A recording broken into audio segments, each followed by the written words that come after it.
What's up guys, Justin here, and I'm bringing you a vlog of what I think about Stephen Moore coming here to Brighton online.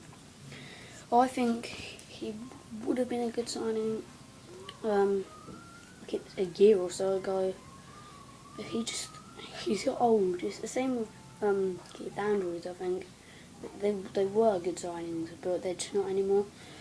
I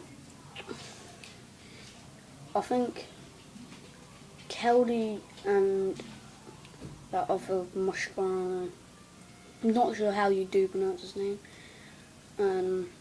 are great. I mean, so we lost against Derby, but no thanks to the ref. Well, it's just like the passing, especially that left side. I don't know if bringing him on loan will help or if it just ruin things. But this is like obviously Garcia's choice.